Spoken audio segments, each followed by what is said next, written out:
Si vous vous êtes déjà senti impatient face au timing de Dieu, alors l'épisode d'aujourd'hui est extrêmement important pour vous. Aujourd'hui, nous allons explorer un moment clé de l'histoire d'Israël qui révèle les conséquences dévastatrices de l'impatience et l'incroyable puissance de la prière d'intercession.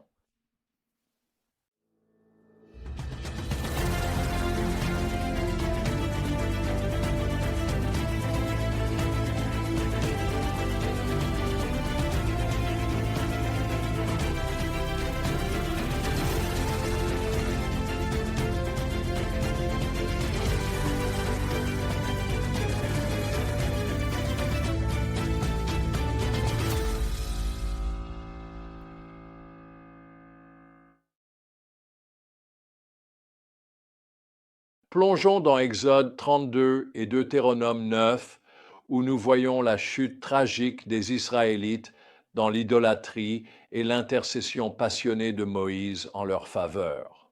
La vérité essentielle que nous explorons aujourd'hui est la suivante. L'impatience peut nous conduire à des choix désastreux, mais la miséricorde de Dieu, accessible par l'intercession fidèle, peut surmonter même nos péchés les plus graves.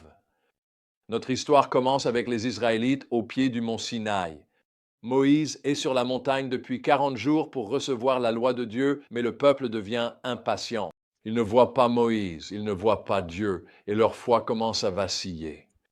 Dans Exode 32:1, nous lisons « Le peuple, voyant que Moïse tardait à descendre de la montagne, s'assembla autour d'Aaron et lui dit « Allons, fais-nous des dieux qui marchent devant nous. » Il est stupéfiant de voir à quelle vitesse ils ont oublié les miracles de Dieu et leur propre promesse de lui obéir.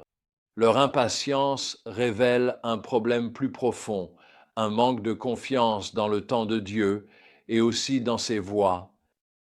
Faire confiance au temps de Dieu n'était pas seulement difficile pour les enfants d'Israël, mais ça l'a aussi été pour moi très dur. Je suis entré en Roumanie à l'été 1980 et j'y ai découvert une église de priants incroyable, des gens qui cherchaient Dieu comme je ne l'avais jamais vu auparavant. 5 ans plus tôt, un pasteur les avait appelés à prier pour un réveil dans la nation. Ils ont commencé à prier et ils ont continué à prier, non pas pendant une semaine, ni même pendant un an, mais à ce moment-là, ils avaient prié pendant 5 ans. La persécution et les difficultés qu'ils affrontaient s'aggravaient. J'ai voyagé encore 8 ans dans le pays. Le peuple continuait de prier pour qu'un puissant réveil balaie la nation, mais rien ne se produisait. Ils ont prié pendant 15 ans et les jours devenaient de plus en plus sombres. J'ai alors été arrêté, expulsé du pays, et on m'a dit que je ne serais jamais autorisé à revenir en Roumanie. Mais au moment choisi par Dieu, tout a changé. En un instant divin, Dieu est intervenu et la nation a été transformée de façon spectaculaire. J'étais devenu fatigué, mais Dieu ne l'était pas. Son timing était parfait. Il a envoyé l'un des plus grands réveils du XXe siècle, mais il est venu en son temps et non au mien. Nous devons apprendre à attendre le Seigneur, surtout ceux en position de leadership. En revenant à cette histoire épique de la Bible, nous voyons l'échec tragique d'Aaron en tant que leader. Au lieu de résister fermement aux exigences du peuple, il cède.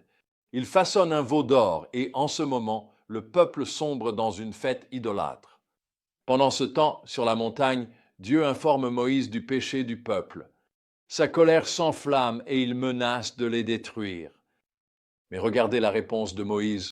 Dans Deutéronome chapitre 9, au verset 18 et 19, nous lisons « Je me prosternai de nouveau devant l'Éternel pendant 40 jours et 40 nuits. Je ne mangeai pas de pain et je ne bus pas d'eau à cause de tous les péchés que vous aviez commis. Je redoutais la colère et la fureur de l'Éternel, car il était assez irrité contre vous pour vous détruire. » L'intercession de Moïse est puissante et instructive.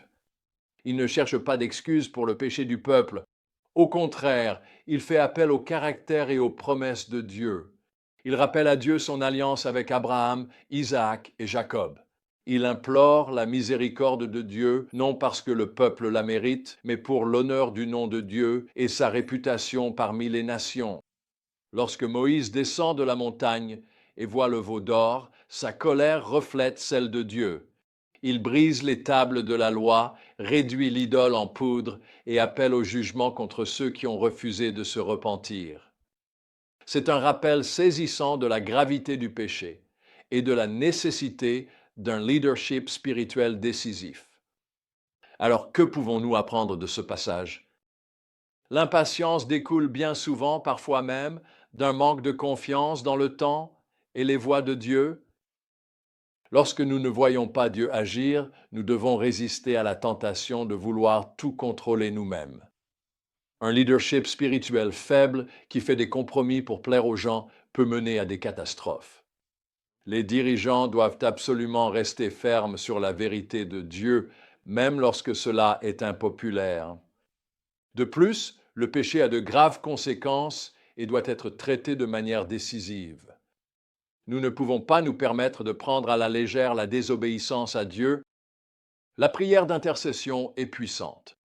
Comme Moïse, nous sommes appelés à intercéder pour les autres en faisant appel au caractère et aux promesses de Dieu. La miséricorde de Dieu est plus grande que notre péché, mais cela n'annule pas la nécessité de la repentance, ni parfois celle de conséquences sévères. En terminant, laissez-moi vous demander, dans quel domaine de votre vie luttez-vous contre l'impatience?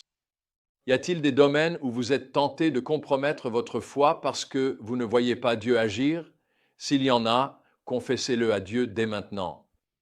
Demandez-lui de vous purifier. Souvenez-vous que le Dieu qui a montré de la patience envers Israël est patient avec nous, mais il nous appelle à lui faire confiance, même quand nous ne voyons pas sa main à l'œuvre. Et comme Moïse, nous sommes appelés à être des intercesseurs, à nous tenir dans la brèche pour ceux qui sont tombés dans le péché. Priez pour obtenir la patience, le courage de rester ferme dans notre foi et des cœurs prompts à intercéder pour les autres, car lorsque nous alignons nos cœurs sur celui de Dieu, même face aux échecs des autres, nous devenons de puissants instruments de sa miséricorde et de sa grâce dans un monde qui en a désespérément besoin.